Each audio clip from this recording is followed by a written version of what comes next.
Here we go. It's time for TSS Fantasy. Who day, and I am just excited. I'm excited to sit here. Y'all can't see all my Saints fans. To show with a Hall of Fame quarterback that he can get back to when he was a number 4 overall pick.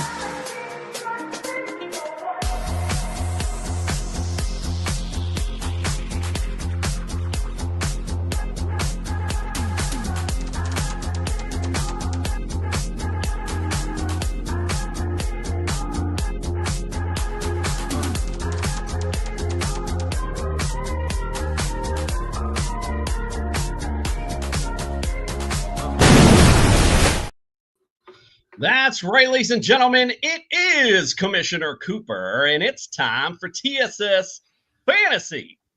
Yeah!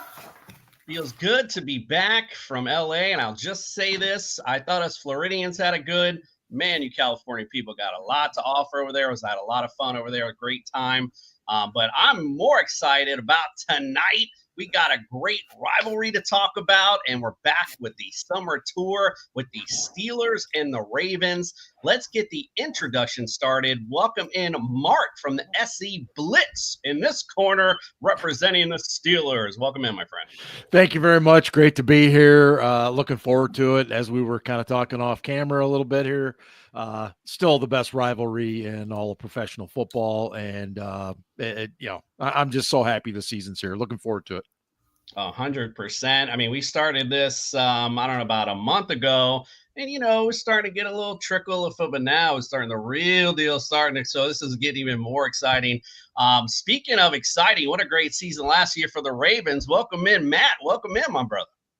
Hey, thanks for having me, man. It's good to be on the show, ready to talk some Ravens-Steelers rivalry. It's always a good conversation. Absolutely. Let's get it. Got to welcome in, of course, my co-host, well, he was the host with the mostest last week. So thank you very much, Justin, for filling in. Welcome in, my friend. Yes, and Commish, I had this question last time we were on, and I just want to throw it out there right now. How do you guys feel about each other's fan bases? I'll let whoever wants to start first, but I asked this about the Bengals and the Browns, and they both pretty much unanimously said that they hate an individual franchise's fan base. I think it was the Browns were against the Steelers, and the Bengals really did not like Ravens fans. So you tell me, out of the division, who is the fan base you guys it bugs you that they are there at the game? I let me say this, and we've talked about this for years. We have a genuine respect for the Ravens. The franchises are similar. They're hard-nosed, good defensive franchises, and they measure themselves by championships. Okay. The Browns and the Bengals, those are the ones we have problems with. Now, the Browns have been a long-time rivalry dating back, I mean, forever. The Bengals, it's much more recent, but we've had some obviously crazy playoff matchups with them. But if you forced me into it, I would say the fan base that drives me the most nuts is the Bengals, to be real honest with you. Yep. Nice. What do you say, Matt? I agree with the Bengals sentiment, and I got a lot to say about Cleveland as well. That I do agree with Mark that there's a unilateral respect for the Steelers because for the longest time we were at each other's throats constantly. Yeah. I hated them, but I respected them. Yep. Because they were just that damn good. Yep. The rivalry was real.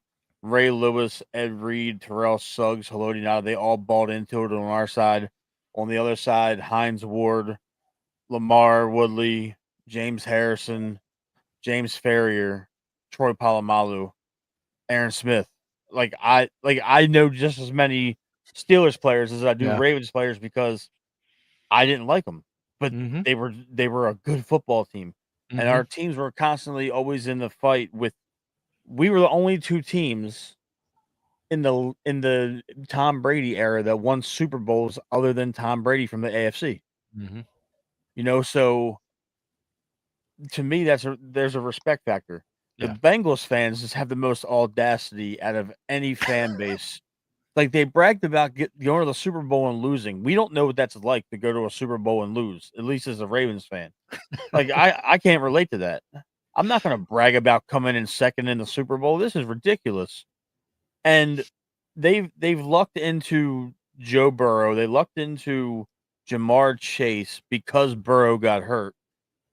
I think Burrow's probably the most overrated quarterback in the NFL. He's never had a non-elite wide receiver group. I'm going to say it. I've said it on my show plenty of times.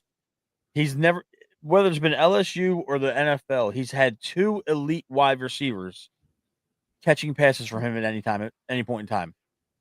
He had Justin Jefferson and Chase in college, and he has Jamar Chase and T. Higgins in the pros.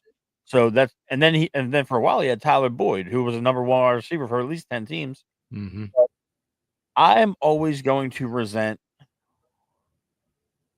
Cleveland fans because they bitch, excuse my language, about the Ravens' first Super Bowl win, how that's theirs. There's no way that team would have drafted Ray Lewis or Jonathan Ogden. They made one mistake after the other in the drafting department. Somehow Ozzie turned it on when he got here, and the rest is history. But they have actively kept Art Modell out of the Hall of Fame for years.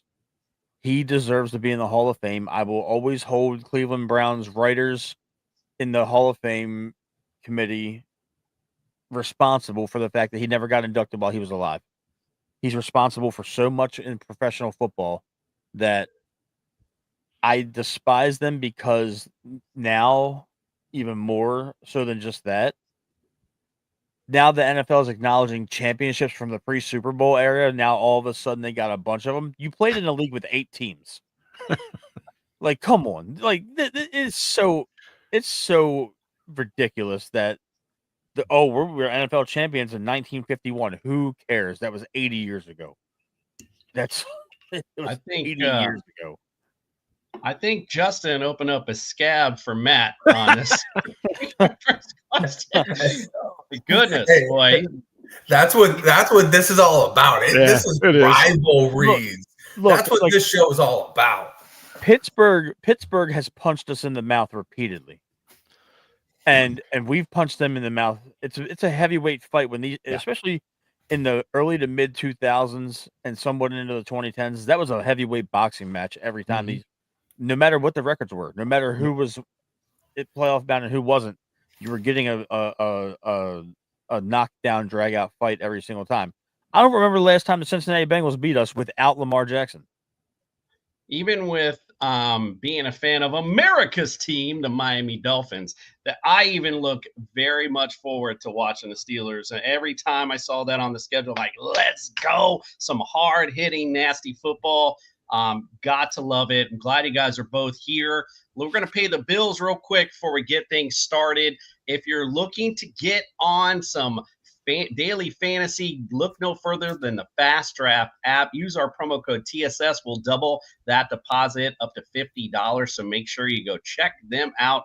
Also look for Pro Am Belts if you're looking for some fantasy championship bling for your fantasy champion. Look no further than Pro Am Belts. And if you're watching on YouTube, do us a solid, give us a like, give us a comment, all those kind of great little things, whatever the hell else they do on there. Little things stopping you from doing it, big things popping for us when you do. We always appreciate it. We do have a comment already from Calvin Rogers. The Browns should trade Sanders before the season.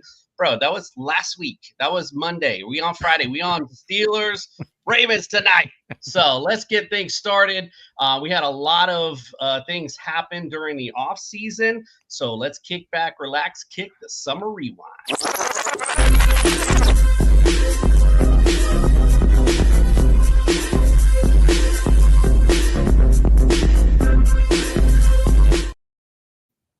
All right, well, let's get to it, and we'll start, of course, with the free agency period.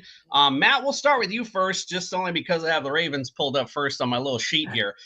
Talk about your offseason. Talk about some of the guys you've lost and gained, and give me a grade, and talk about the good new Ravens that are added to the team.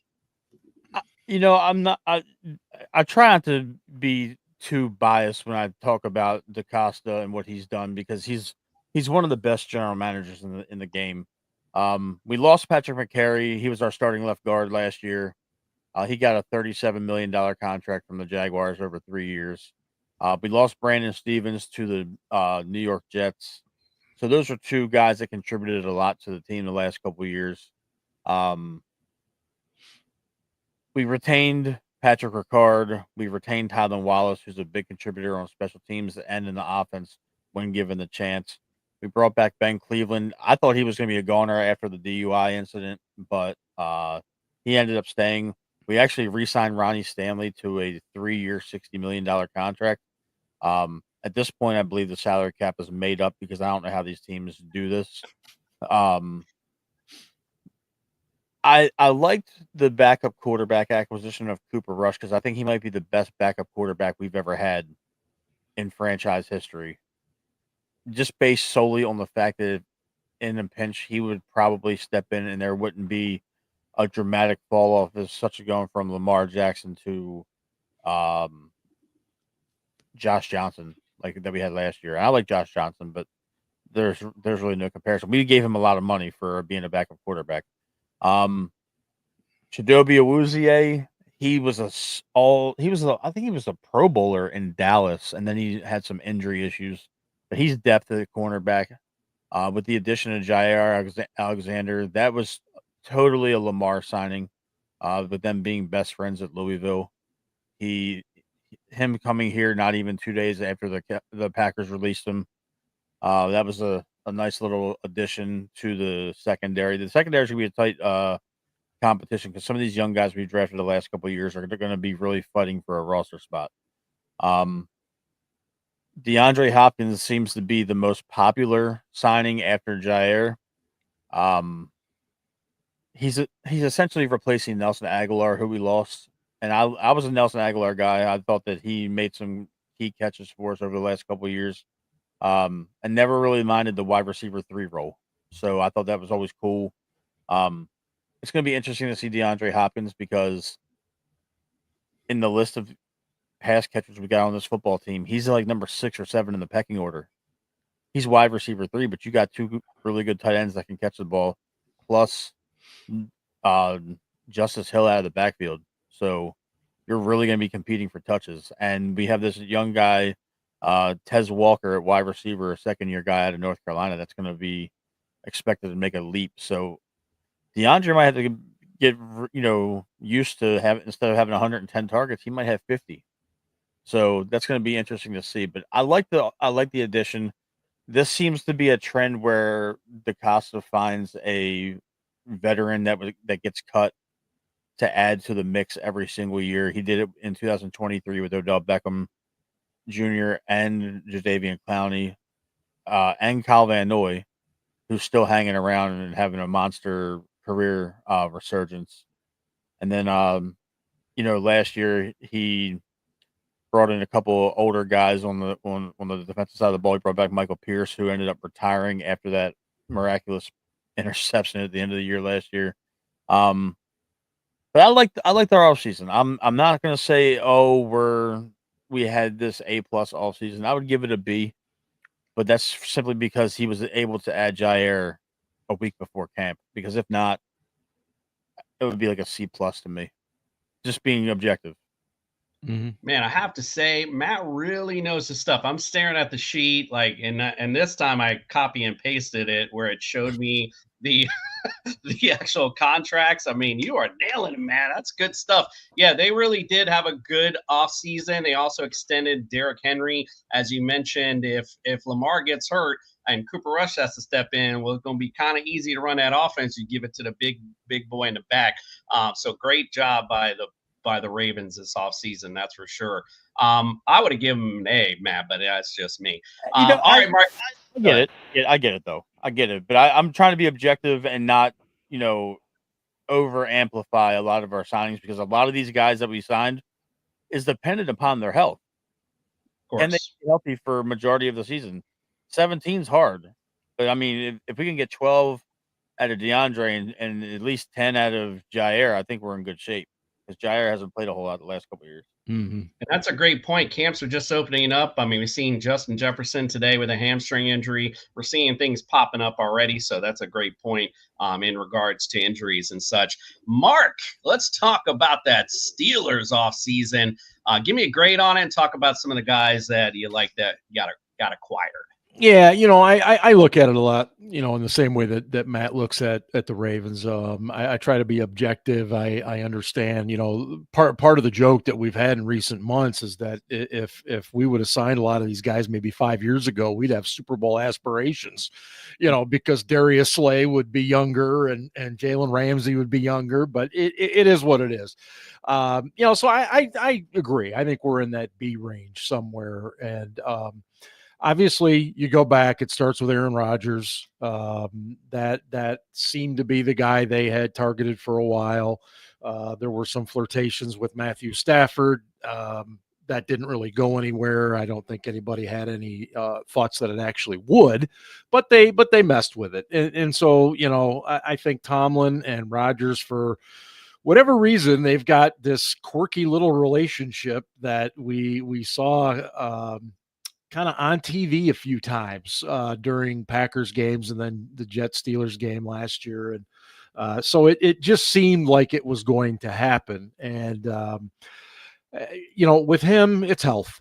I mean, the arm talent is still elite. He can't move around like he used to, certainly post Achilles either. But, that's where it begins. Then you look at defensively, they brought in some guys, obviously Darius Slay, but you also look at the defensive line. They drafted Derek Harmon, but they also brought in a couple of real big boys, Daniel Ukulele, for example. That is a direct result of the Baltimore Ravens. Okay. We got run over. And Cam Hayward, God love him, he can't stop Derrick Henry by himself. And we just were too weak in that area. So we have spent a lot of time fortifying that defensive front. Then you look at, we got Malik Harrison, the linebacker. He comes over from Baltimore. I tend to think probably going to be more of a rundown guy and a special teams type guy. We suddenly have this dearth of inside linebackers when for years we didn't. With Peyton Wilson having a great year last year, Cole Holcomb is coming back from an awful knee injury.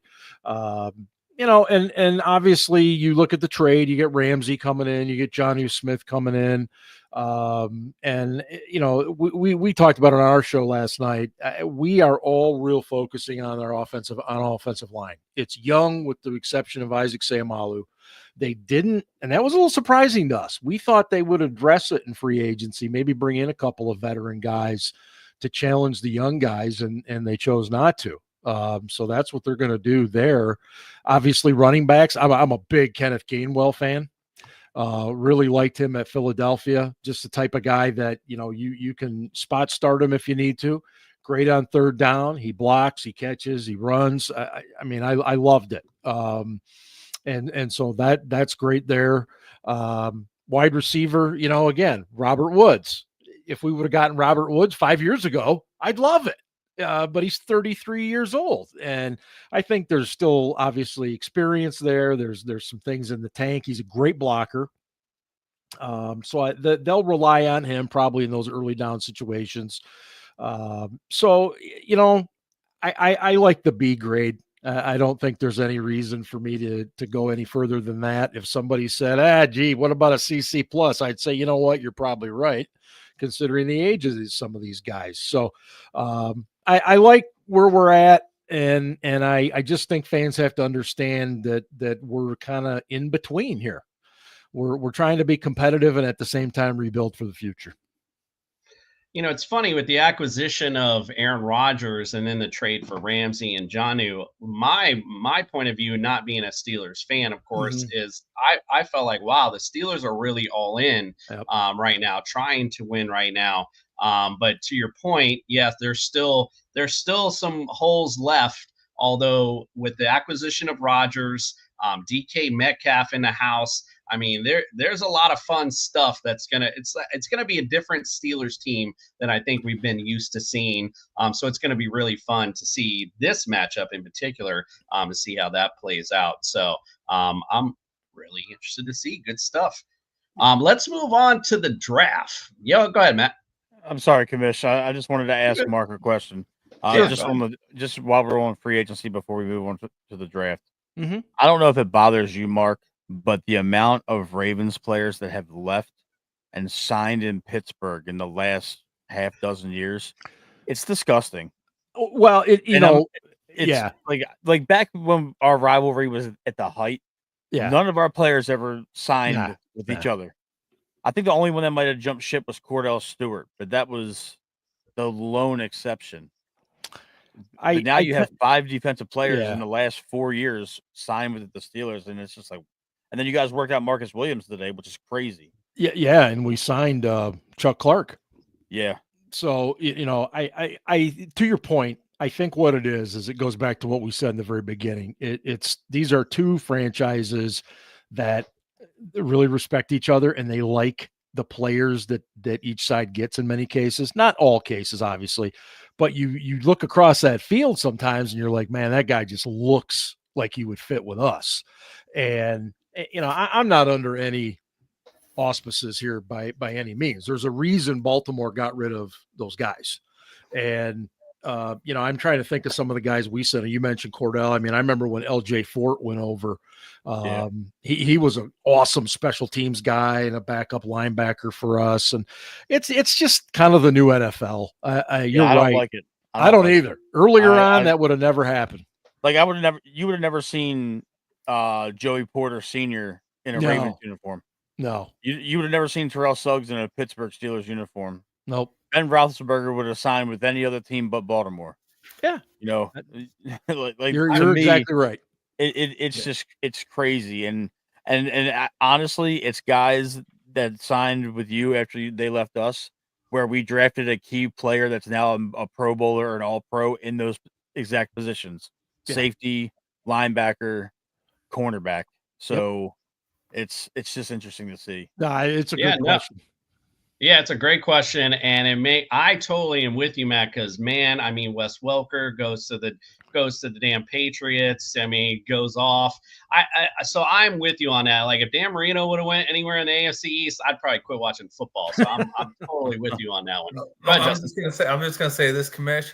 Wes Welker was traded to the Patriots, dog. Whatever happened. I'm trying to forget it. I'm trying to forget it. Thanks for just turning that one on me. A little salt in the wound. Why not? All right, let's go on to the draft portion. Matt, give me a grade on your draft. Talk about some of the guys that you like that are coming in, the new blood. Wow. DeCosta really outdid himself in the draft this year. I'm gonna be honest. I was not expecting Malachi Starks in the first round. I was on the Nick Owanamori train for safety because of the size and the athleticism, but I realized that I don't know what they were going to be able to do because they drafted Kyle Hamilton, who has almost the exact same build, height and weight wise. And Hamilton is a freak of nature because 15 years ago, he's an outside linebacker. You know, so just based on pure body size alone, Malachi Starks is really fitting in here. He's really made a great impression on the fan base and on the coaching staff. The local media loves him. Mike Green falling to 59 was shocking. I understood why he fell to 59, but given the Ravens' hesitation to sign guys that have character questions over the last decade, especially what was going on with Justin Tucker and to a fair degree, Ray Rice a decade ago, drafting Mike Green was a bold move, but you know, being as though a lot of that's been unfounded and there's been no mention of his situation for the most part amongst the media, we got a top 15 guy at 59.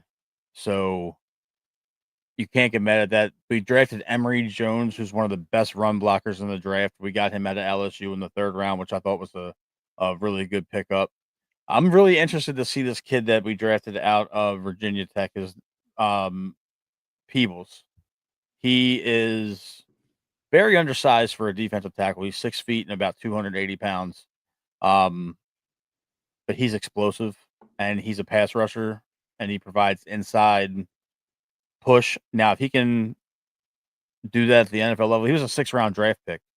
So it's a little bit unfair to expect him to be that already, but he's going to be a good rotational piece because we got some defensive linemen now that are getting a little long on the tooth and a little expensive for being backup players. So I think that was a very good move. I liked our draft. I thought it was a solid draft. LeJontay Wester from Colorado. He's going to be our punt returner this year, barring anything unforeseen. We drafted a kicker for the first time in our franchise's history.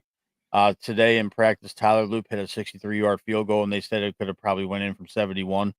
Granted, that's practice, and there's no pressure other than just trying to beat out the guy they brought in, John Hoyland or something like that.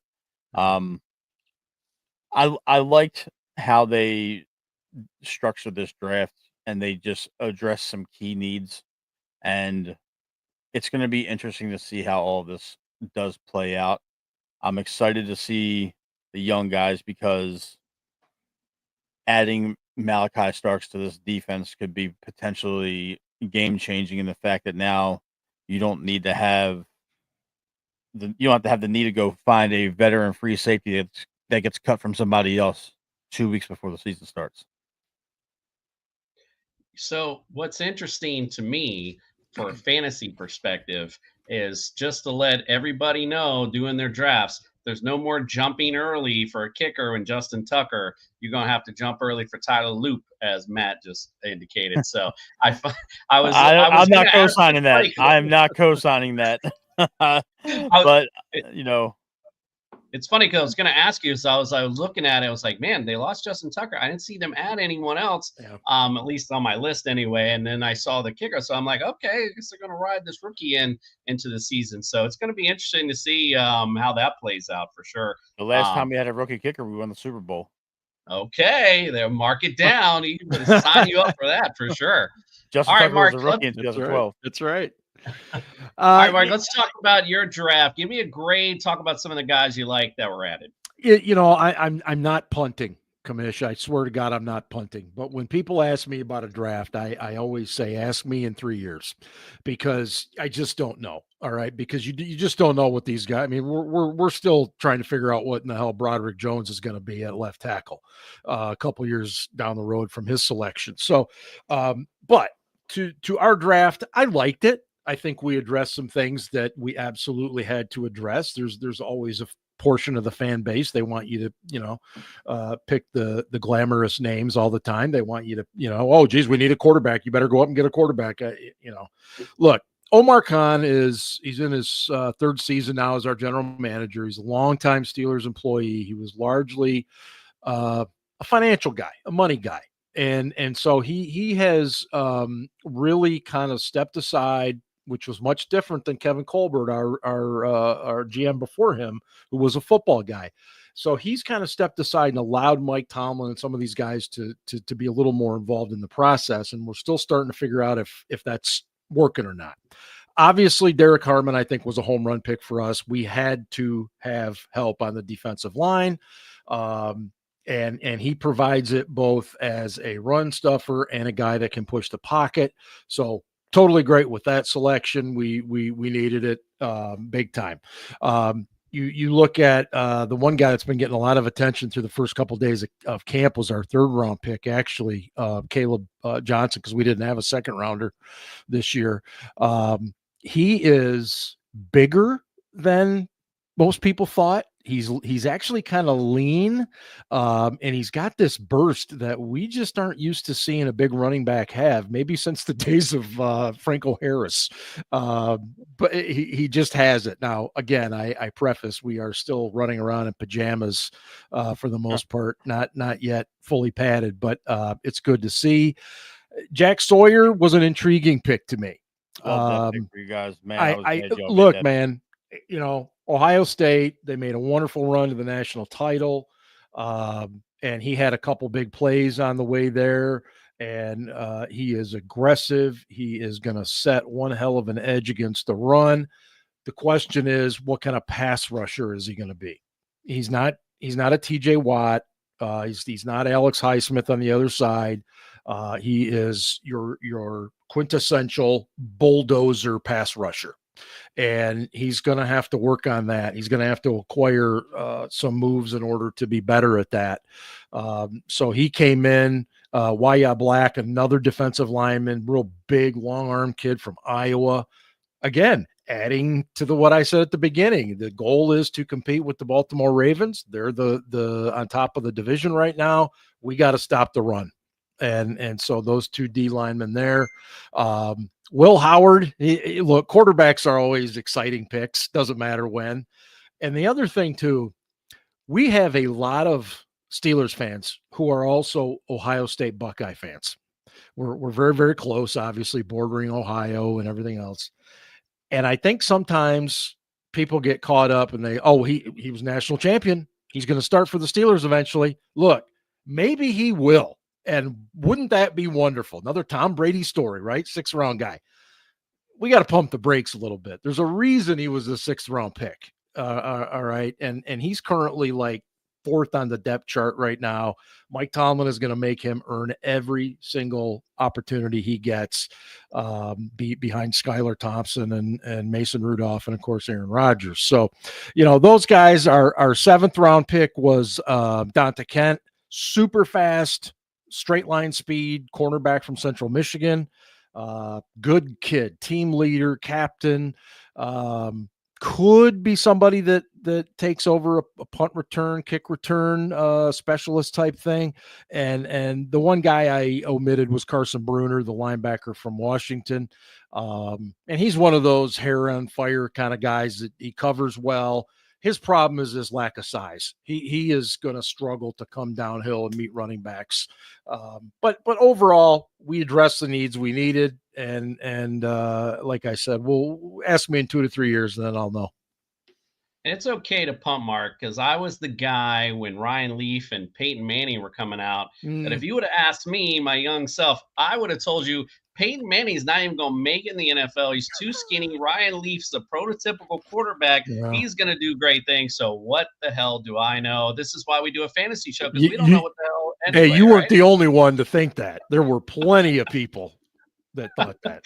All right. Well, good stuff, guys. Again, great off seasons for both these teams who are already pretty well. We know the Ravens were good. The Steelers were getting on that borderline. Looks like they've stepped up a bit.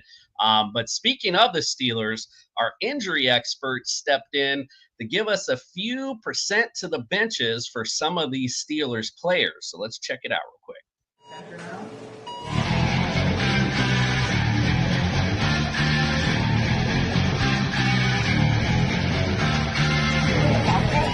The Percent to Bench from the Injured List podcast. Brought to you by Fast Draft Fantasy and NeuroGuard Plus Mouth Guards. All right, Steeler Nation, you guys have some questions ahead of this season, I'm sure, and Aaron Rodgers is no exception to that. He's coming off a 2023 Achilles tear after he played about 2 seconds with the Jets. He played all of 2024, reportedly managing some various nagging injuries throughout the season. But no specific 2024 injuries were reported. And as of late June, he's enthusiastic about his Steelers debut. Unfortunately, I think that not even Aaron Rodgers and his medicinal practices can slow down Father Time. We're giving him a 25% score to the bench. And Jaylen Warren is up next. He had a preseason hamstring strain last year, causing him to miss a few weeks early in the season. And then later had some back and knee issues. He missed practice a couple of times, and by late season, he was removed from all injury reports. So as of now, it seems he's cleared of all these lingering, nagging injuries from last year. We're giving him a 10% score to the bench. And DK Metcalf made this list, believe it or not. 2 years in college, he actually missed a total of 15 games. But since he's entered the NFL, he's been a freak of nature physically and has barely missed a snap. I see nothing changing this season. We're giving him a 2.5% to the bench. Steelers Nations, you got to be pumped up for your team this year. Back to Commissioner Coop. So a good health grade for those Pittsburgh Steelers. Gotta like that. We'll hear from him in a minute. talk about those Ravens in a sec. Before we do, we talked about what was. Let's talk about what is, and let's talk season predictions. When this baby hits 88 miles per hour, you're going to see some serious shit. Some serious shit indeed, especially with these two teams facing off. Let's start with Mark first, and we're going to go right to that sweet spot in the QB position. All right, now Aaron Rodgers, not much to talk about last season. The Jets are the Jets. If you've watched my show, you know how much I can't stand them. But I've always liked Aaron Rodgers, and I'm happy he's not on the Jets anymore. Last season, finished 15th. His current ADP has him 28th overall. What do you think, my friend Mark? Do you think he's going to outdo what he did last season? No. And let me add to that blunt no. He's coming over to a team where Arthur Smith, the offensive coordinator, wants to run the football. And I really believe at some point there's going to be a little bit of friction. Now, Aaron Rodgers is all on board. Hey, we're going to run the ball, play action, keep me clean, all that stuff. Guys, it's still July. Everybody says the right things right now. I am optimistic. I'm hopeful that all of that falls into place. But, as the doctor said there in the piece, 25%. It might be worse than that in my book. Just because he's 41 years old, and I'm very concerned about it. Indeed. Justin, what do you think? You think Aaron Rodgers is stepping up over that ADP? I mean, 28 is pretty low. What do you think? No, Aaron Rodgers seems to be in that little ballpark where he's good for everybody else, but he's just not good for your fantasy team. At 28, I'm definitely going to be drafting him there to be like my second, third quarterback. But is he going to be somebody who's going to surpass his ADP? If he does, it's not going to be by much. I would say the highest he'd probably hit is 20, and that's probably being generous. Like I said, he's just always been somebody who's been better for the players around him than for his actual, fantasy manager. Yeah. Indeed. All right. I think he goes a little higher, probably like you said, 20th, 19th. I'm with you on that sentiment. Matt, what do you think about Mr. Lamar Jackson? Action Jackson last year, fantasy-wise, finished numero uno, and right now they got him finishing as ADP is currently as number 2. So what do you think? I can't go much higher than what he did last year. Do you think he is about the same, or does he do a little worse?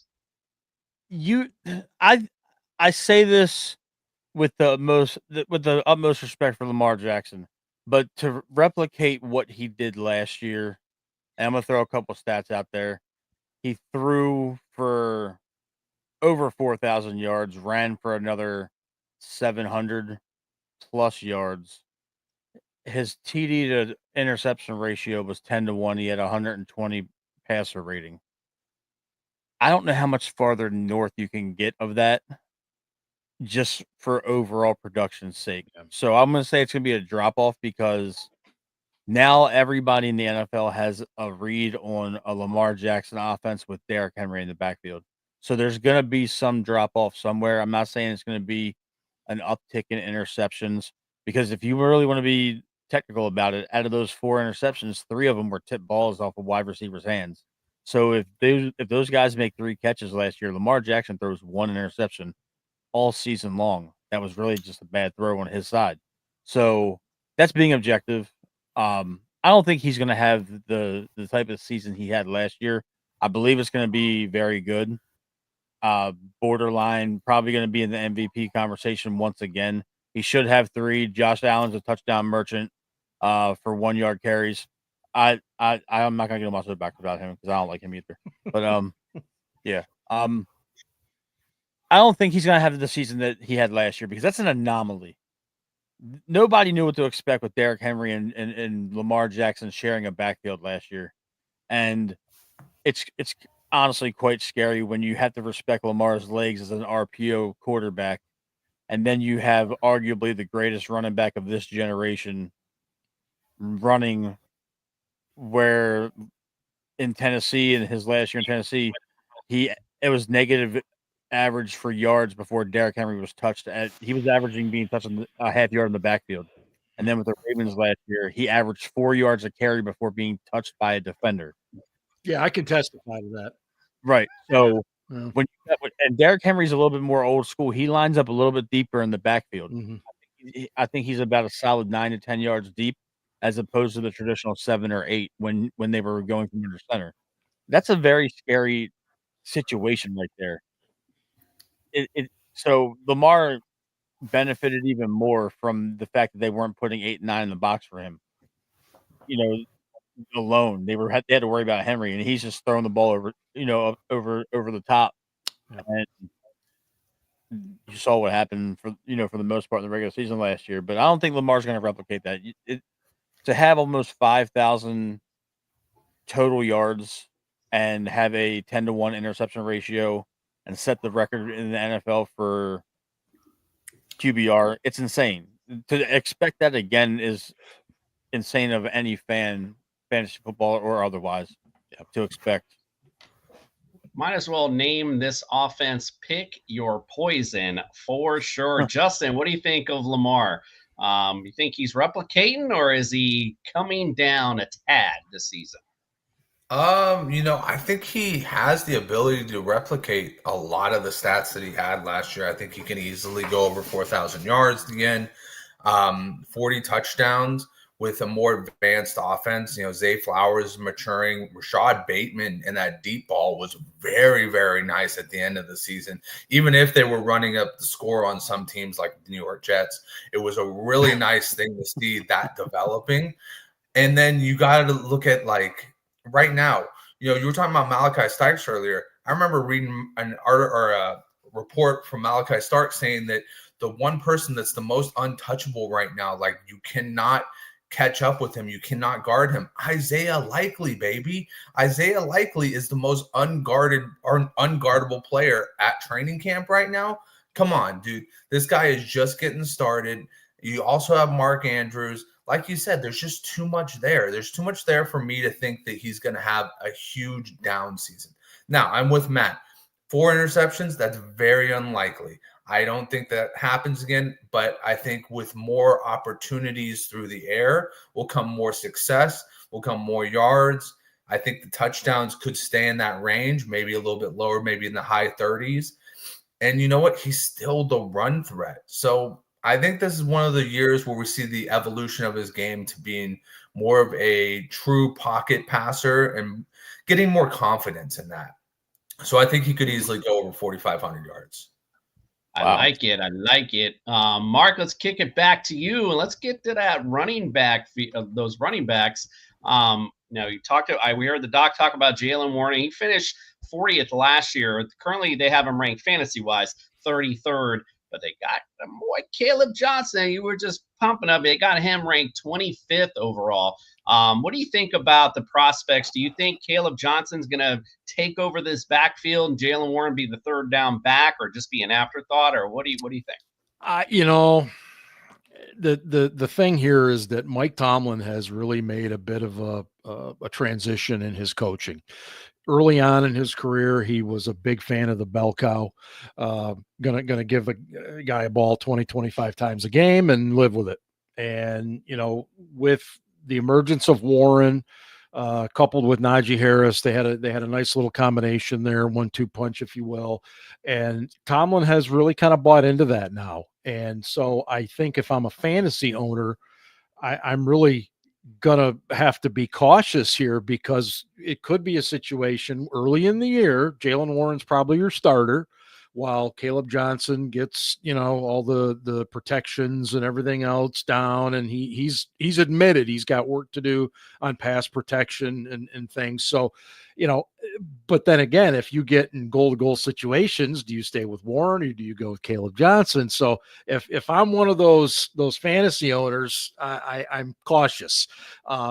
As far as Warren, though, if he stays healthy, and that's obviously a big question that was pointed out, then I like him to do a little bit better because he is a really nice threat in the passing game too. He's really good, especially on third downs. The guy just has an ability to get those yards that you don't think he's going to get. And those are those types that you get maybe a 3rd and 7, 3rd and 8, and he turns it into a 10 or 12 yard gain. So I think I feel pretty good about him. Nice. I like it. Matt, you got an easy, this is an easy segment from Matt. Now we got Derrick Henry. You got Lamar first. Now you go Derrick Henry, who last year finished number 2 overall for fantasy running backs. Right now they got him ranked 4th. I mean, he's not falling out of the top 10, but what do you think? What do you think about Derrick Henry this season? I don't think he's going to run for 1,900 again. And I'm going to preface this by saying what he did last year was incredible because I on my show, I brought this stat up, and it originated in my group chat with a couple of my homeboys and my little brother. Derrick Henry, from the time he was a running back in high school, his freshman year in high school, to his last year in Tennessee, he ran 4,029 times for 24,385 yards before he even touched the Ravens. So from his age 14 year to age 30 year, he has almost 25,000 yards of tread on the tires. And then he ran for almost 2,000 on 325 touches and had 16 touchdowns. So he was averaging a touchdown essentially every 20 carries. So you knew it averaged out to a touchdown a game, but it was just incredible to think about that. Do I think he's going to do that again? I think he's going to probably fall in that 15 to 1,600 yard range, barring anything unforeseen. Yeah. I think he's definitely a fantasy running back you want to have. The guy puts a $250,000 into his body every year to stay in the best possible shape. He ran for 1,900 at 31 years old, which is unheard of. So I think that he's capable of having another 1,500 yard plus season. He's the only running back in the NFL history to run for over 1,900 yards twice in a career. So he's got a lot going for him in terms of that. And there's not another running back on this team that can take away his carries. They might take away snaps in the pass pro because he's not a really good, for being as big as he is, he's not a good pass blocker. A lot of our passing plays where we needed pass pro, we brought in Justice Hill, which is crazy because Justice Hill is 5'9" and 180 pounds. And Derrick Henry is the size of a tight end. And he's not a good blocker. That's his only flaw if you really want to think about in terms of his overall game. I think he's going to be a fantastic fantasy running back. I drafted him last year. I usually have this thing where I don't draft Ravens because I want to enjoy the Ravens game when I watch it. Because I don't want to be sitting there wishing for stats of my guys. So I stay away from all Ravens players. And I just have to sit there and grin and bear it when I play somebody that has Lamar or has Derrick Henry or has Zay Flowers or later in the season that had Rashad Bateman. So I can sit through that 4 times a year, maybe 8 times a year at max. But look, Derrick Henry's a special running back, so I would anticipate him putting up good fantasy numbers, especially if you have a league where you give bonuses for 100-yard games, 150-yard games. And to make it even crazier point, Derrick Henry didn't run for 100 yards in a game until week 5 last year. He was held under 100 yards in the first 4 games, I believe. So to have 1,921 to end the year was a little bit, special. Nuts. So quick funny thing, Matt, talking about that in particular, I'm the exact same way. If I get anyone from the Dolphins, it's usually the kicker just because, and I'll just throw him in there. So I don't want that stress neither. I'm with you. And it's just a quick funny story. when Lamar went off against the Dolphins down in Miami. It just so happened that I had Lamar that year, and the guy I was with was a Ravens fan, and I saw these Lamar and I thought I was being cute, and I pitched him. I never, ever recovered the rest of my fantasy season because I was like, I don't want to see Lamar go off on the Dolphins. I'm just going to bench him today. And oh my God, my team never recovered that year. So hats off to you. I totally feel you on that regard, though. It's fantasy in real life, man. It's never fun. No. Mark, let's get back to you with those receivers on that Steelers team. So we got DK Metcalf, of course, with a different team, finished 34th last year. They currently got him ranked 21st. Calvin Austin, he currently right now is ranked 80th. We got Wilson, I don't even know, 95th, and I couldn't even find Bobby Trees ranked anywhere. So tell me, what do you think of this receiver group? Do you think is there anyone in particular out of this group that we should be really targeting? I look, the easy answer is DK.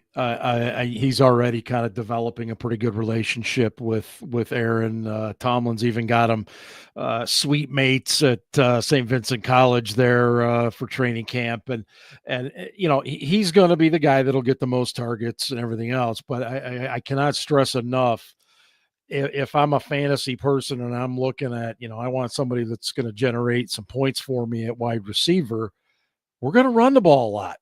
And that's going to take opportunities away from guys like Metcalf. And plus, Arthur Smith loves 12 and 13 personnel, which means you got a lot of big tight ends on the field. Pat Freiermuth, Jonnu Smith, these guys are going to get opportunities as well. But I think, especially because of Rodgers' experience, that he'll find ways to get Metcalf the ball. I think he's still going to have a good year. Don't get me wrong. He's going to have a good year. But you just got to be cautious. Now, the other guys, there's a lot of talk about Roman Wilson, who was drafted in the 3rd round last year, had an injury, got back into it, had another injury, and his rookie season was basically a wash. He's had a great spring. He's had a great couple days of camp. He's running with the ones as far as a second or third receiver right now, and he is very, very good on those little underneath routes. He runs the great in and out routes. Quick guy. Okay. So if you're a fantasy person looking for, one of those bottom level guys that might pick you up a few points here when you need it at the end of the day, you might be a guy. But overall, as a Steeler fan, I'm saying this, I would stay away from Steelers wide receivers for the most part. Justin, you concur with Mark's thoughts? Yeah, so no, I actually am against that idea because the fact that, like I said before, Rodgers might not do much, but he always feeds his number one guy. Think about Devontae Adams last year, wide receiver 12. Garrett Wilson not far behind him at wide receiver 16. And Rodgers was, I think, like QB like 16 himself. So he wasn't even like that high up there. And he was still feeding 2 guys receiver-wise. And we got to remember, this is also always going to be, even if it's a run first, it's always going to be Aaron's like show. So Aaron's always going to be able to be like, I think we should do this instead and be able to check at the line. So Justin, I'll stop you right there. And here's why. We thought the same thing with Russell Wilson last year. Yeah. And we beat Cincinnati in Cincinnati. We scored 44 points. And most of that game, Russell Wilson was changing things at the line. He had the best game, one of the best games of his career. The following, we didn't win a game the rest of the year. And it was because Tomlin and Arthur Smith took that capability away from Russell Wilson. So Aaron Rodgers and those guys are going to butt heads. I hope you're right. I hope you're absolutely right. And they do let Aaron cook, as they say, because if we get stuck in that old way of thinking again, we're going to have the same type of situation as we saw at the end of last year. And it's interesting you said that because you brought – Go ahead, Justin. My bad. I was just going to say, I hate Russell Wilson with a dying passion because I'm a 49ers fan and he ruined my life for like 12 years. Russell Wilson, the difference between Russell Wilson and Aaron Rodgers, one's a Hall of Famer and one was going to be a Hall of Famer, and now he'll be working at Walmart, which is comedy because he's already worked for Walmart. So it's interesting that Mark brought that up earlier about running the football and being it's all like Mark said, it's July. So I'm interested to see late November when the offensive running game isn't quite working. Yes. Let's see Aaron Rodgers and Tomlin on the sidelines, see what they're talking about, because you already know Rodgers gonna be like, listen, bro, I need to fling this football to us win this football game. So, and listen, if it wins and it works, Tom's got to let him go, man. Let him do his thing. So, I mean, why go yeah. get him? Why go get him if you're not going to let him do a shit? Right? Oh, Justin, you're preaching to the choir. Okay. Yeah. The guy that's going to be the odd man out is Arthur Smith, the offensive coordinator, because you're absolutely correct. If they win some games because Aaron Rodgers is back to peak Aaron Rodgers, running game be damned. They will throw the football. And Michael will allow Aaron to do that, just like he allowed Ben Roethlisberger to do that a lot. But the last few years, we just haven't had QBs that could really do that. So, but yeah, we'll see. Winning trumps all, as they say. Matt, let's go to your receiver group. So we talked about Zay Flowers earlier. He finished 24th last year, and his current ADP is 24th this year. So they seem to think he's going to be right on pace from last season. Justin brought up earlier Rashad Bateman hitting the great deep balls towards the end of the season. Right now, they got him he finished 30th last year. They got him finishing 53rd this season. DeAndre Hopkins, obviously with another team, finished 50th. ADP right now, 66. So talk about this receiving group. What do you think? What do you think about them this season? It's really difficult to kind of anticipate wide receivers for the Ravens in fantasy, and it's not for the reason that people have been doing it for the last 15 years. Lamar Jackson doesn't have favorites. He throws to whoever's getting open and whoever's on a hot streak. Zay Flowers averaged just under 5 catches a game last year from his stats. He only had 4 touchdowns. And on the flip side of that, Rashad Bateman only averaged 3 catches a game, but had 9 touchdowns.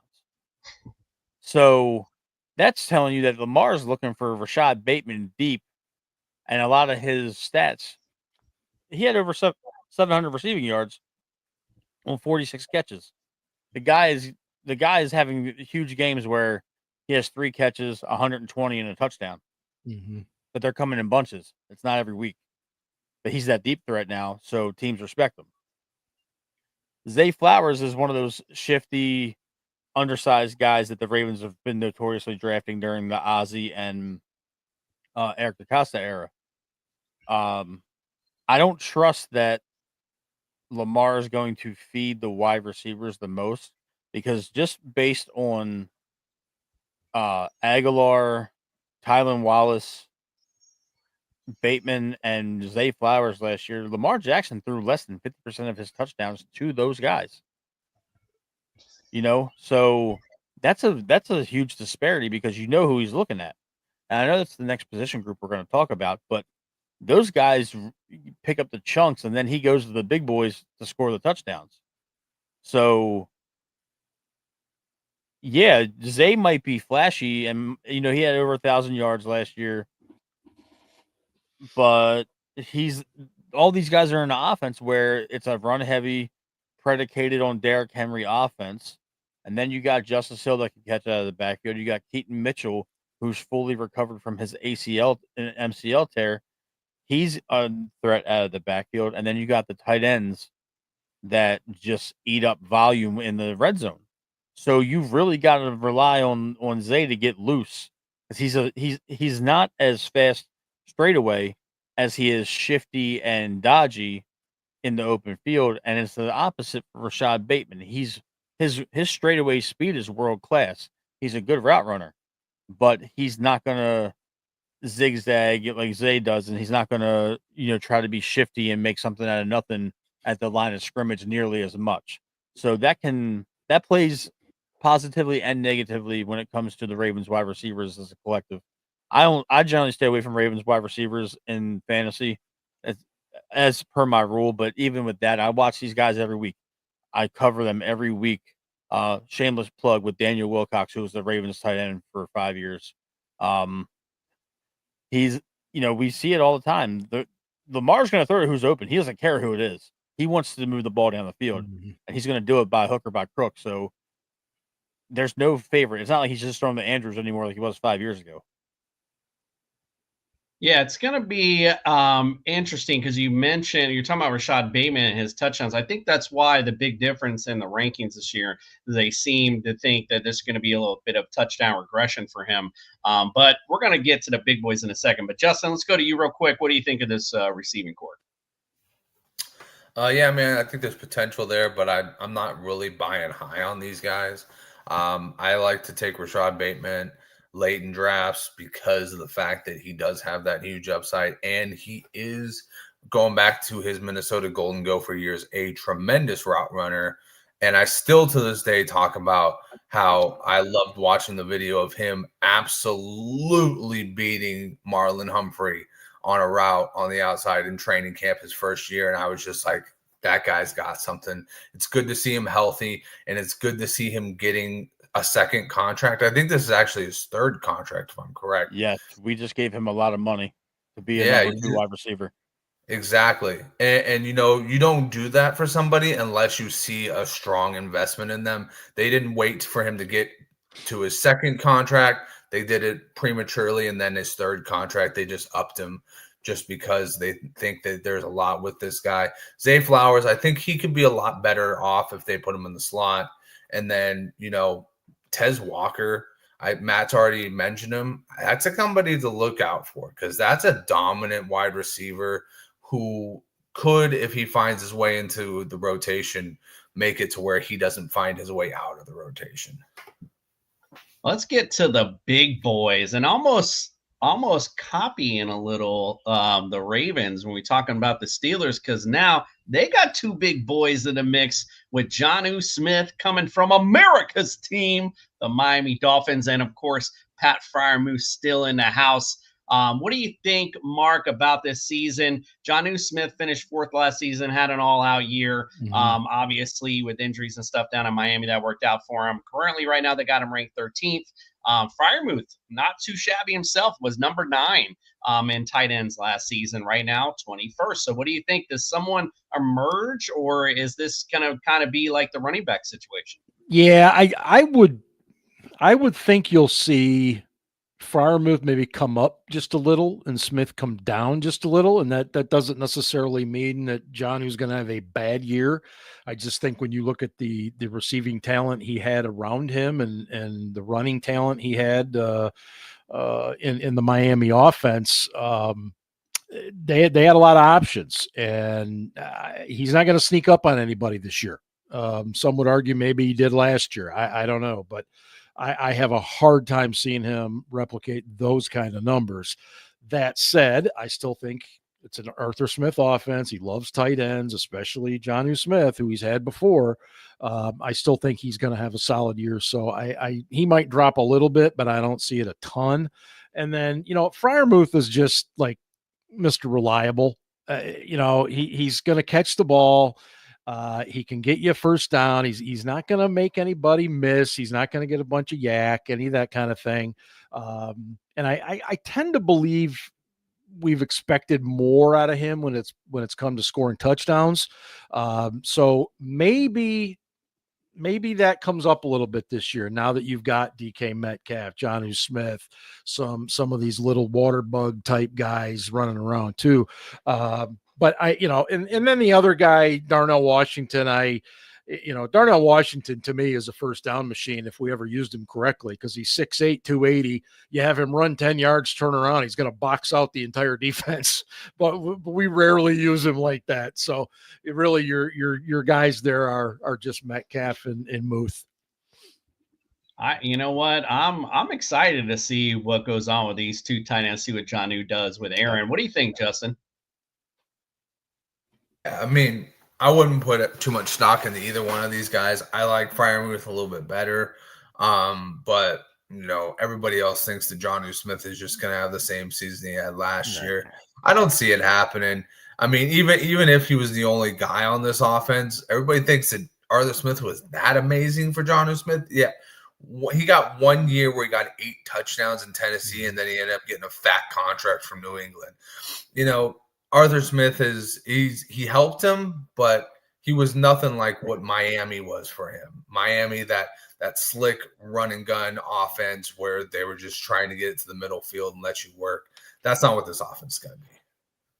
Well, I've talked about this 100 times when we talk about Miami, fast and all this good stuff. But when we get to the red zone, we got issues because Tyreek Hill, as fast as he can, does not help him box anyone out, jump over people. So that's why Jonnu fell in a nice little pocket for us last season. And the one thing I just wanted to comment, because Mark mentioned it, we talk about reliable Mr. Hunter Henry all the time. And if Pat Freiermuth don't give me Hunter Henry vibes, I don't know who doesn't. I mean, just reliable as hell, always catching the ball and doing his thing. He's definitely starting to turn to that new reliable. All right, man, let's go to the tight ends of the Ravens. And, we all know about Mark Andrews last year drops one ball and everyone thinks he's about to retire. But, hey, mistakes are made. It's football. What are you going to do? Last season finished 5th. This year they got him predicted as 5th. Isaiah Likely right now last year finished 13th. And they got him this year predicting at 15th as tight end. So what do you think? I know you like Likely from what you heard from camp, but what do you think of the tight ends? First and foremost, these tight end rooms kind of mirror each other. You got the over-reliable with Freiermuth and Andrews. You got the freak physical specimens with Likely and Jonnu. And then you got a 6'5" plus blocking tight end that can catch an occasional pass in Kolar and Washington. I'm a huge Charlie Kolar guy. I think he's awesome. He's really funny in the media here. He's a fan favorite for a lot of different reasons.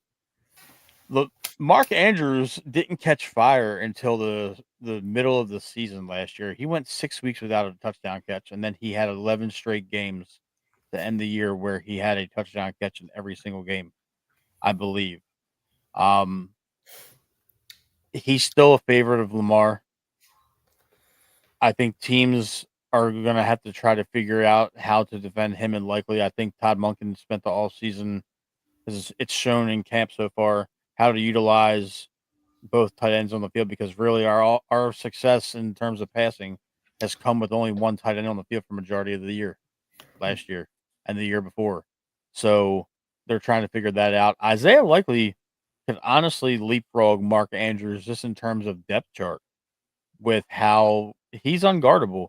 He's got the build of a wide receiver, build of a tight end. He's got the speed of a wide receiver. He's shifty in the open field. He's physical. He's a smart football player. He doesn't make a lot of mistakes in the open field. I think he had one fumble in Pittsburgh last year on a strip ball. He's really secure with the ball. Andrews is going to have another Andrews type year because this is a contract year for him. It's a contract year for Likely too, but we're working on an extension with Likely from some reports seeping out of Ravens camp. But Andrews is going to be playing for another contract this year. It's probably not going to be here.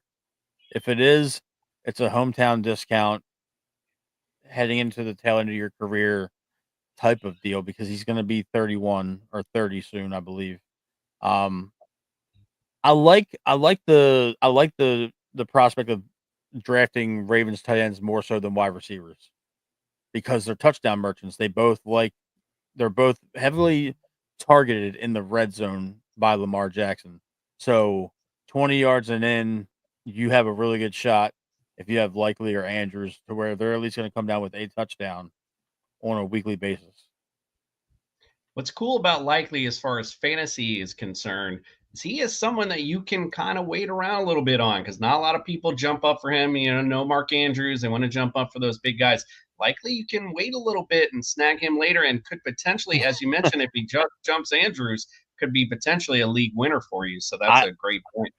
I don't have that privilege because every league I'm in, I'm with coworkers or family or friends, and everybody's an Isaiah Likely fan. They know who he is.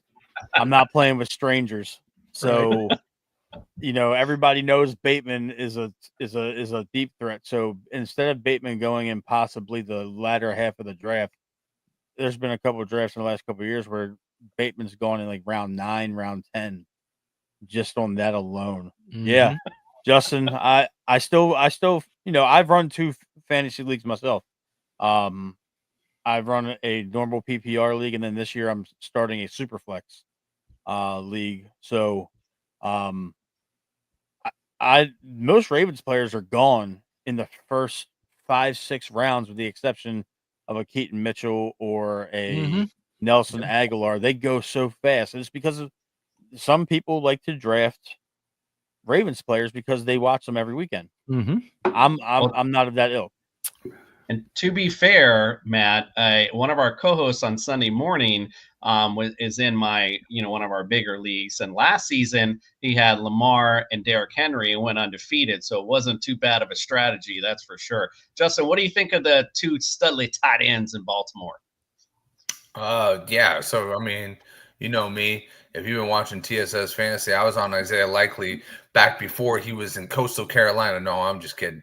When he first got drafted, I was definitely on the kid. I just like the raw talent, and obviously Baltimore doesn't make mistakes when they draft. They draft with a purpose, and I saw that, and I was just like, dude, that guy, if they make him into a slot tight end, is going to be fucking lethal. And to his credit, he worked at it. He became a good inline blocking tight end. They don't take him off the field. Like, usually when you have 2 tight ends, they're just like, oh, okay, we'll put one guy to be the inline blocking tight end. They don't take him off for that. They keep the 12 personnel. They love it. They love having him on the field. And one thing I saw last year that is like really perking my interest is he's starting to get the field awareness. So he's starting to notice when Lamar's on the run, if I come back to Lamar, he's going to get me that ball, and not a lot of people are going to stop me in open field. So I saw that a couple times in Ravens games last year. I'm in Maryland myself, so I get Ravens games all the time. Really? Yes. But yeah, so I freaking I love the kid, and I think that he's my target over Andrews, to be honest, because I think, like you said, this is contract years for both. I think that they're probably going to go forward with a contract with Likely more than they're going to do it with Andrews. Yeah. I mean, it's an age thing. It's an injury thing. Yeah. Exactly. Andrews, he was an unfortunate victim of a dirty Cincinnati Bengals, go figure, hip drop tackle. So typical. Yeah, I have no respect for anybody over there on that team. They're all garbage to me, but yeah.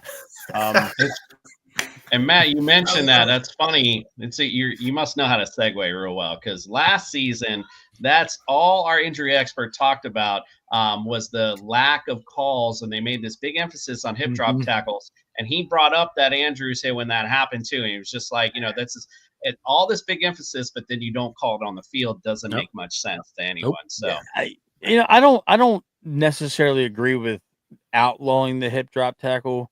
I agree that you can flag it if it looks blatant.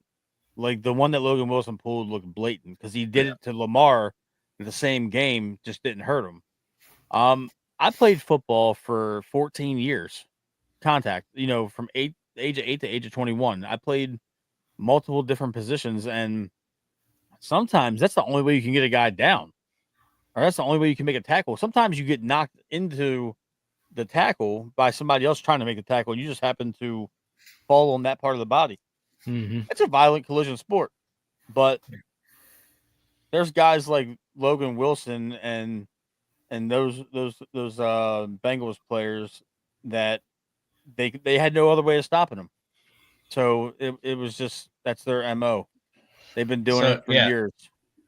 If our audience has taken anything out of tonight, we know the Bengals are dirty as hell. That's for sure. I mean, he does wear 55. I mean, you know what? All right, well, didn't Joey Porter wear 55? He did. He did. He did. See, there's something to that in the AFC Yeah, North, right? Yeah. Something with that number. I think must have been Vontaze almost- Burfict wore 55 as well. That's what I was Oh, getting yeah. at. Oh, yeah. Uh-huh. Wilson Yeah. and Burfict. Yep. Yeah. Yeah, Vontaze was like the picture perfect player though. He never did anything dirty. I don't remember. All right, yeah. we heard from the You should doc. ask Antonio Brown about that one. Yeah, right. Antonio exactly. Brown's wilding on social media because of Yeah. Vontaze Burfict. Actually, don't ask him. That'd be. He's still got his clock rung. All right, we heard from the doc from the Steelers. Let's hear from the doc about those Ravens. Let's check it out.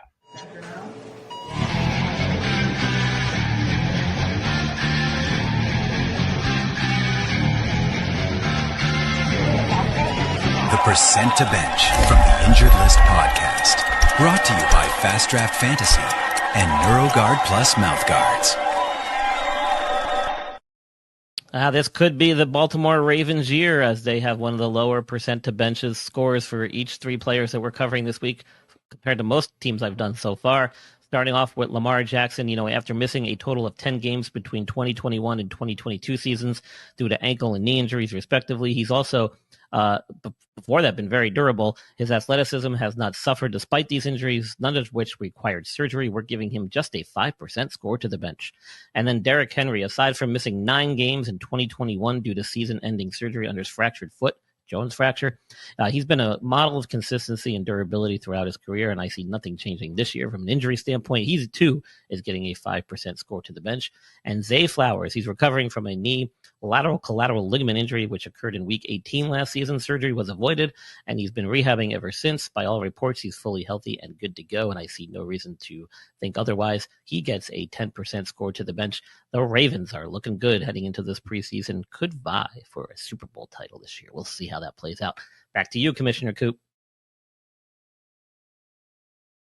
All right, that's it. I'm finding a new injury expert. He gives all these guys 5%. He gives 2 a 50. I like done. it. I like it. I like that guy. I don't know who he is, but I like that guy. Good stuff. All I right, think guys, he was now- being nice with Tua, Commish. I think he might have been. He might have been. All right, we talked about all the serious stuff. We poked fun at Tua. We've done all that kind of good stuff. So let's have a little fun now. We're going to play our fantasy quiz show, all based on Steeler and Ravens history. Now we bring this rivalry to a head now. You guys have been playing nice. No more Mr. Nice Guy now. Like I explained earlier, it's top 5 answers. I'll ask the question. You shout out the answer. Whoever, Justin's going to be our judge. Whoever rings in first will get a chance to close out the round. If you miss 3, though, the other player gets a chance to steal it. All right, let's get it going. It's time for the fantasy quiz show. There seems to be no sign of intelligence. It's the fantasy quiz show. Justin Jefferson. It's gonna be a long game. Not gonna be a long game tonight because we got Ravens and Steelers experts in the house tonight. Let's get it on. Top 5 answers on the board. Gentlemen, here is your first question. An all-time history for the Steelers and Ravens. Which players have thrown for the most passing yards? Got to be Ben. All right, we got one answer. Ben Roethlisberger? That is correct. Booyah! Mark's on the board. He's got Ben Roethlisberger, numero uno on this list, 64,088 yards. Okay, well, Mark, you got control, my friend. Okay. What else you got? So are we talking rivalry game just between the two teams or overall? Just the 2 franchises and their all-time history for the players that when they played on that team. Okay. Gotta be Joe Flacco. Joe Flacco. That is correct. He's number 2 on this list, 38,245. Okay. All right, Mark. Jeff Blake. Jeff Blake. Okay. First wrong one of the night, but you got 3 answers left and 2 strikes to go. I'm still up. You're still up. Yes, sir. Geez. Cordell Stewart.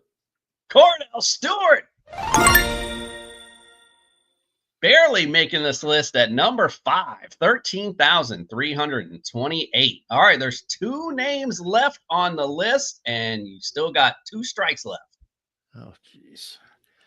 Well, I got to go through my Ravens quarterback history here. Okay, let's go. I'm not real confident in this, but let's go Tommy Maddox. Tommy Maddox. Incorrect. All right, so you only got 1 strike left, Mark. There's 2 answers there. Well, Lamar Jackson. Lamar Jackson. He is on the list. He is number 4, 20,059 yards. And so that means you got 1 strike with the 1 answer left. He is number 3 on this list.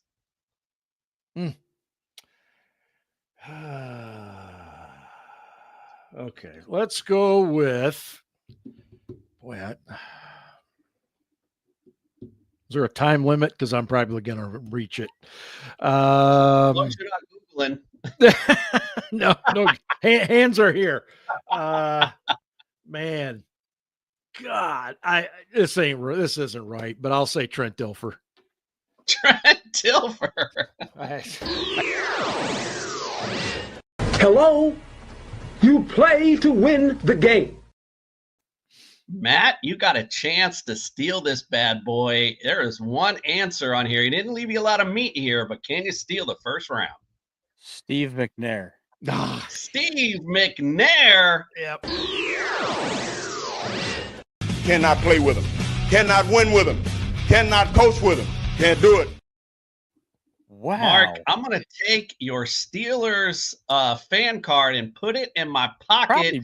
Number 3 is Terry Bradshaw. He threw for 27,989 yards. He was the 3rd guy on that list, but that's okay because he got the round. Well, to be very honest, I was thinking strictly Steelers Ravens. I was not considering the Browns prior. All good. Either way, you got the round. We're good to go. Okay. Let's go again. We're going to go all-time history. And again, between the Steelers and the Ravens, mano a mano. Here we go. Top 5 answers on the board. I'm looking for the top 5 players who have rushed for the most yards. Jerome Bettis. Jerome Bettis. That is correct. That is correct. Jerome Bettis was number 2 on this list, 10,571. All right, I have my sheet up, so I didn't see you answer that. Was that you, Matt? Yes. Yep. All right, Matt, you got control. What else you got? Jamal Lewis. Jamal Lewis. That is also correct. He is number 3 on this list, 7,801. All right, still in control. Derrick Henry. Derrick Henry. Oh, okay. Didn't make the cut. Okay, you got 2 strikes left and 3 answers. Oh man. Priest Holmes? Priest Holmes. Really? He was on our Super Bowl team, the first one. Didn't make the cut. All right, so Matt, I see your face. I'm just gonna say this: you have to have been on the team to get the record for that. So these are guys when they're on the duration of their team. So Derrick Henry would have been a great answer, but he's only spent 1 year on the team. Fair. Okay. All right, 1 strike remaining, my friend. Thanks for the explanation, Judge. Thank you. Yeah, I appreciate that. Ray Rice. Ray Rice. Now he's on that page. He's number 4 on this list, 6,180. You're missing the number 1 and number 5 players on this list, and you just got 1 strike remaining. Le'Veon Bell. Le'Veon Bell.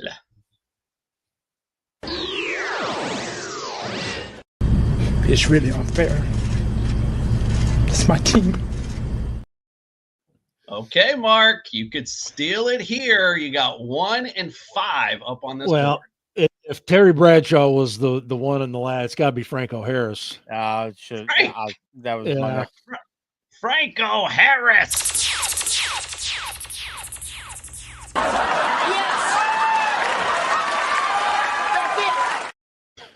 Franco Harris, numero uno on this list, 11,950.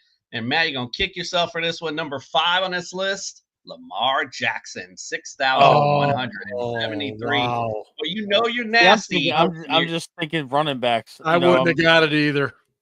You're good. I should have, but I'm just thinking running backs. Yep. You know, So was I. it was rushing and not running backs. You know you're nasty when you make top 5 in passing and rushing all-time history for these storied franchises. That's how good Lamar Jackson is, no doubt about it. All right, let's go to number 3. Matt, you're down 2-0. If Mark gets this one, it's all said and done. So let's see if we can get you back in it. Top 5 answers on the board. Again, all-time history between the Steelers and the Ravens on that team. And I'm looking for the top 5 players with the most receiving yards. Antonio Brown. Antonio Brown. That is correct. All right. He was number 2 on this list, 11,207. Sounded like Mark got in there first. Was that correct, Judge? Or you guys can tell me. It was Mark. It was really close, but I did hear Mark's voice before I heard Matt's. All right, Mark, you got control. You can make this thing a clean sweep if you can finish this round. Who else you got? All right. Let's go with let's go way back. Let's go with Lynn Swann. Lynn Swann. Uh-oh. I was surprised he did not make this list. Very close to it, though. Okay. Yancey Thigpen. Yancey Thigpen. That's a name. Clearly not a good one. No. Well, it made us all chuckle a little. We all remember. Yeah. I'm all right, so you got 2 strikes. There's a lot of meat on this bone here. What else you got? Got to be Hines Ward. Hines Ward. That is correct. Numero uno on this list, 12,083 yards. All right, you're missing number 3, 4, and 5. Okay. You know what?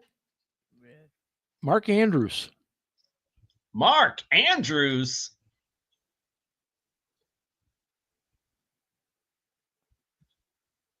Maybe. Where's the judge at? Uh-oh. Judge, you all right back there? Cannot play with him. Cannot win with him. Cannot coach with him. Can't do it. Can't do it, he says. All right, Matt, there's a lot of meat on this bone. Can you take a nibble to keep yourself in the game? Derek Mason? Derek Mason! Now, if you want to crown them, then crown their ass. That's incredible. I thought that was easy. Some of the names you guys mentioned, I'm like, man, how are they not on here? All right, here's number 3, Johnny Stallworth, 8,723. And you got the right guy with the tight end, but it was on the Steelers. Heath Miller is number 4 on this list, 6,569. And then the last one, number 5, Lewis Lips, 6,018 yards. Well, Mark, you, my friend, congratulations. You are tonight's winner. Thank you. I will cherish this moment.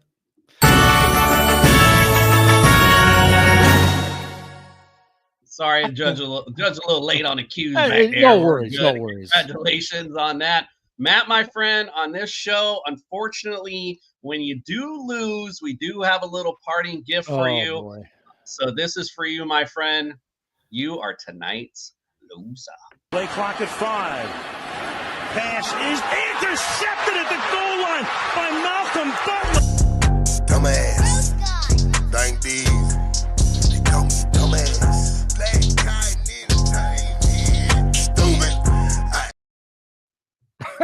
Indeed. What a good game, though, nonetheless. I mean, that's a lot of history. Derek Mason wasn't on that list. I thought you had that one for sure. Why I was late on that, I was actually looking it up. Derek Mason had 5,777 yards with the Ravens. Yeah, don't forget he had that career with I guess, were they the Oilers then? I mean, Titans. He was Titan. Yeah, so I was almost certain Mason was on there. As soon as you said it, I thought, okay, he's got that one. Yeah, when you said Lynn Swan too, I even thought, like, damn, why Lynn Swan? Yeah, it's crazy. So, indeed, but great game nonetheless. Thank you guys both for coming on tonight. We had a lot of fun. Mark, let's start with you. Tell us where we can follow, subscribe, and get all your great content. Thanks so much again for having me on. We are part of SteelCityBlitz.com. Our podcast is the SCB Steelers podcast, and we go every Thursday night, 10 o'clock, live on our YouTube channel, and we are on all kinds of socials, Twitter or X, if you will, Instagram, Facebook, all that good stuff. So check us out there, SteelCityBlitz.com. Go follow, subscribe, get all of Mark's great stuff. Matt, I know you got a new podcast now. I know he was bearded and wholesome and all that good stuff before. Yeah. What do you got going on now? Tell us about where you can follow, subscribe, and stuff. I got, for all Baltimore Ravens content, myself and Daniel Wilcox, Super Bowl champion tight end with the Buccaneers, played here in Baltimore for 5 years. He retired as a Raven. We have We Bleed Purple podcast. We used to be Believe in Ravens with the Believe Network, and we amicably went our separate ways. We film every week. We just covered training camp a couple nights ago. You can find us on YouTube there. You can find me on X at mtrigwbp, short for We Bleed Purple. Fun fact about the Ravens podcast is myself and Wilcox is the only Ravens podcast weekly coverage that features a retired Raven on the show every single week. So that's a little bit special to Ravens Nation. You can, other than Shannon Sharp, he was here for a cup of coffee, but no other Raven does a weekly show. And I've been fortunate enough to where we had the chance to interview Eric DeCosta this past January. Nice. So it's been really special to do the show with him. So We Bleed Purple podcast. We just covered the start of training camp yesterday. So find me there. You can look for me on Facebook and Instagram. Just type in my name, and you'll be able to find all of our content. I can feel a little co-op coming on, Matt, because me and Ben Troop do a show on Wednesdays. So I got a former tight end, you got a former tight end. We need to co-op something up. I think that'd be a lot of fun. That'd be cool. Sometime this year, that's for sure. Not to get on a soapbox or anything. I know you're wrapping the show, but it's really cool when a former player kind of trusts you enough to talk ball, because we never will truly know what it's like to be a professional football player and the ins and the outs, and to hear stories from him. And then we've interviewed tons of his former teammates throughout the course of the last year together. And the fact that he trusts me to talk football when my experience isn't above semi-pro for like a men's rec league, it's really special that he takes me seriously enough to talk football with him when he did that for 25 years of his life.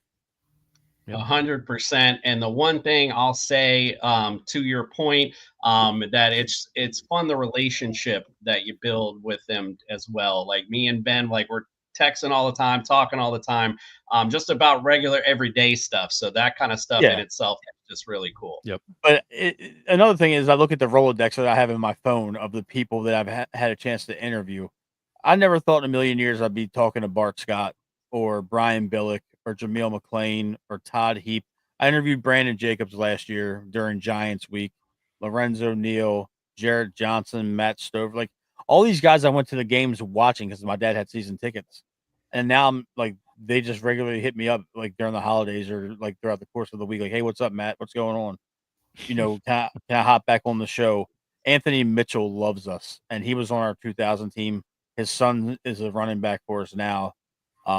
It's really cool, man. I'm like living the dream here. That's funny. Keaton's dad. Keaton's dad won a Super Bowl. He was Rod Woodson's backup. Wow, I did not know that. Yeah. And to your point, I've had Jeff Cross on our show, an old Dolphins defensive end, and text him regularly. And I told him when he came on, it's funny because like when we played Tecmo Bowl, he was my guy on the defense that I always try to rush the quarterback. So it's just so funny. Yeah. I'm sitting here talking to him. I'm living the dream, crazy. man. I'm living the dream. I could stop this tomorrow and I feel fulfilled in terms Absolutely. of that. You know. I'm totally with you. Make sure you go follow, subscribe, get all Mark and Matt's great content. We appreciate you guys. Good luck to the Steelers and the Ravens this season, but I don't think you need much of it. All right, guys, we appreciate you. Don't forget, check us out on Monday. We're going to be doing the Cardinals and the Rams, taking this show west. We appreciate all of you for tonight, and we are out.